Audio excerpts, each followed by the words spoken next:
Allô? Oui, Evelyne. Evelyne, oui. Hein? Comment ça, le roman? Bah, écoute, ça avance, ça avance. Oui, non, il me faut juste un peu de temps pour peaufiner parce que... Hein, oui, je sais que c'était pour aujourd'hui, je suis désolé, mais j'ai eu un contretemps qui... Hein? Comment? Ah non, non, c'est pas possible, je peux pas retourner là-bas, ils vont me tomber dessus, et puis il y a d'autres endroits où... Non, Evelyne, s'il vous plaît, Hey. Aujourd'hui, ce qu'on pourrait appeler une belle journée de merde. Dans 2h56, Guillaume Maillard va perdre la vie, assassiné par son éditrice. Et comme une mise à mort, c'est plus joli quand c'est public, j'ai rendez-vous ici, au bistrot de mon quartier. Mes vrais bourreaux, c'est eux. Quand j'étais serveur, ma seule occupation était d'écrire sur ces gueules cassées. Le roman est sorti, et aujourd'hui, me voilà, comme un con, à prier le ciel pour qu'aucun ne l'ait lu.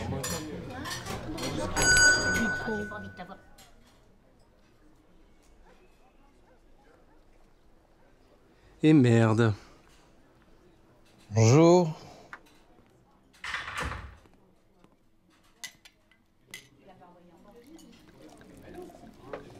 Elle est quand même gonflée de revenir là alors. Rien n'a vraiment changé ici. Toujours les mêmes tronches agglutinées au comptoir. Pas étonnant que j'en ai tiré un livre entier. Il me suffisait de les regarder et les mots venaient tout seuls. Crasse, alcool, décadence. Ici, la dignité dégueule sur les pompes des vieux qui restent agrippés là jusqu'à en crever. Ici, avec les vieux... Merde, rien. Et toi? Toujours. Ça grogne, ça ricane, ça boit à s'en pourrir la glotte. Moi, je suffoque.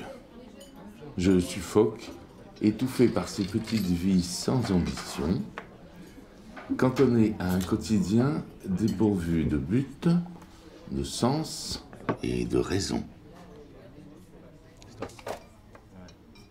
Belle prose. Ça mérite des félicitations. Prends pas cet air ahuri, gamin. Tu vas pas me dire que c'est la première fois qu'on te félicite pour ton chef-d'œuvre. Non mais Manu, c'est pas enfin ce que j'écris, tu Ne te vois. fatigue pas, mon salaud. Et on peut dire que t'as des couilles de revenir ici après tes exploits littéraires. Non mais enfin, c'est qu'une fiction. Tu vois, c'est pas la réalité. Enfin, je m'arrange, je me suis peut-être vaguement inspiré de certaines personnes, mais... C'est bien gentil d'avoir changé les prénoms. Mais tu nous as vraiment pris pour des jambons.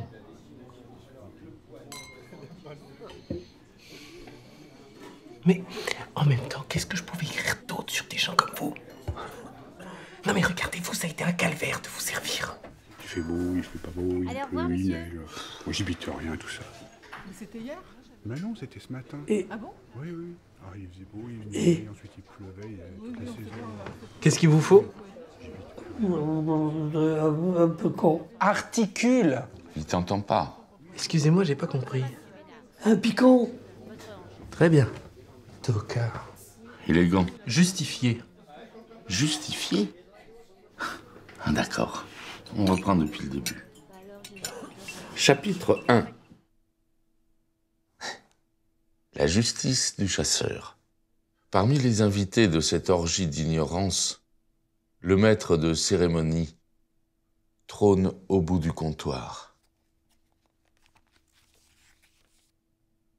Avec la chasse pour seule passion, il est l'incarnation éclatante de la médiocrité. La balle qu'il s'est tirée lui-même accidentellement dans la jambe l'oblige à rester ici, accroché à son picon plutôt qu'à sa vie. Début plein de finesse, mais il manque quand même quelques lignes à ton texte.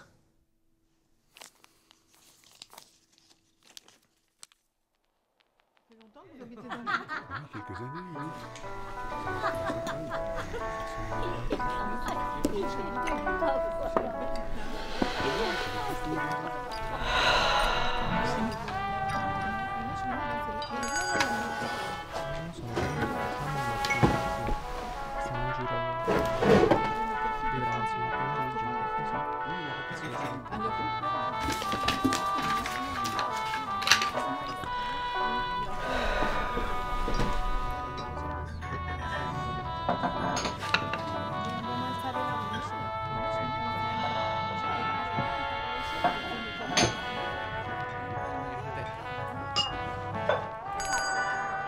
Ah ben dis-moi, t'as mis le temps?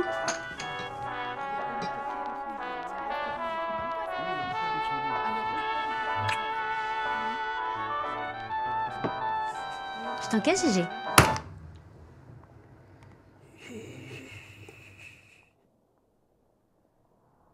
J'ai mal compté. Il n'a jamais osé lui donner. Avec le temps, l'espoir est parti. Mais il l'a toujours gardé sur lui. Oui, c'est bon, j'ai bien compris la petite leçon de morale.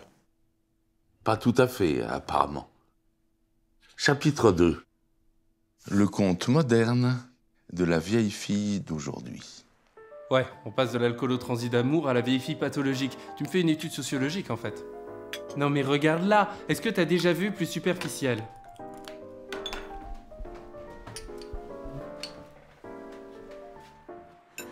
Oui, pardon, excusez-moi. Est-ce que le nom d'Albert Rivier vous dit quelque chose?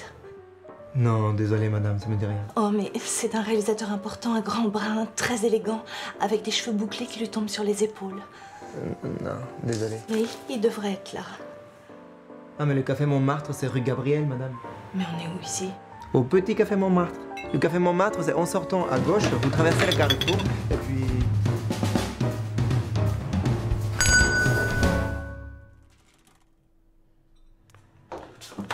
Excusez-moi, il y avait un grand brun, cheveux bouclés, l'air important. Ah oui, je me souviens, il est resté un moment, oui. Mais il est reparti. Il a laissé quelque chose? Ah non, même pas pour boire.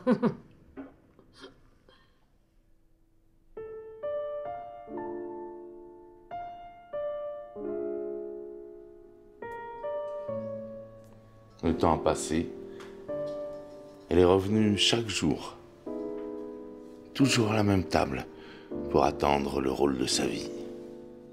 Elle qui se voyait déjà fouler le tapis rouge. Son nom à la une des journaux. Ça ne se fera pas. Mais quelques mois plus tard, quelqu'un lui a quand même consacré quelques lignes. Excusez-moi. S'il vous plaît.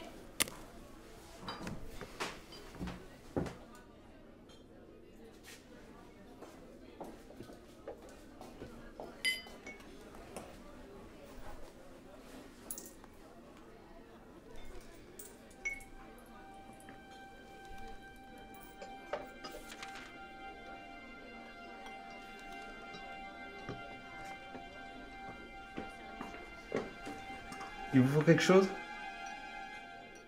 Un mousseux, s'il vous plaît. Maintenant, on va passer à ma partie préférée. Chapitre 3. Le portrait de famille. Une nouvelle génération pleine de promesses. Tu sais, la semaine prochaine, on prend notre revanche. Gérard, il a dit qu'il allait encore prendre son jeu de cartes. C'est chouette, non?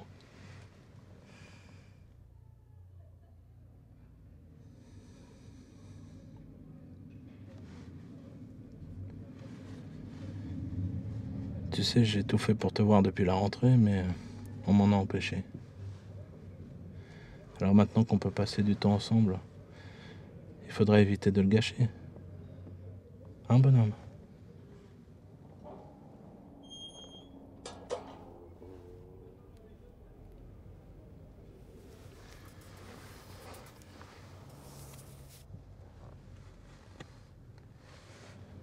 Il y en a 6. Un pour chaque jour. Comme ça, quand tu gratteras le dernier, tu sauras que je reviendrai te chercher. Allez, bonhomme. Évite d'en parler à ta mère.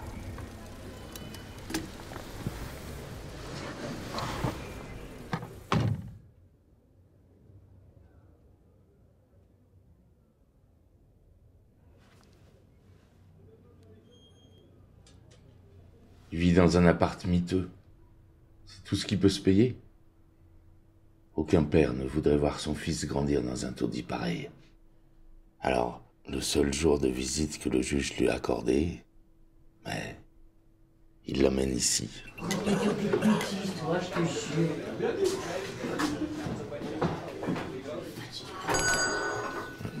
Je suis hâte de trop, moi. J'ai hâte de voir ton prochain bouquin, gamin.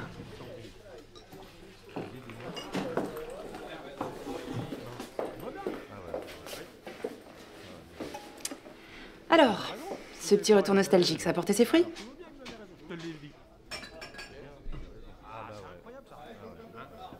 J'ai rien à vous donner.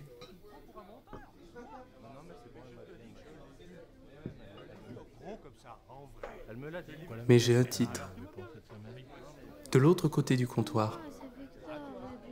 Ce serait dans un bistrot, un peu comme celui-ci. Ce serait l'histoire d'un père qui vient ici pour protéger son fils de la misère. Ça serait l'histoire d'une femme qui vient ici tous les jours pour continuer à rêver. Ça serait l'histoire d'un homme qui À mon âge, je vais te raconter les autres. Surtout, je te promets que je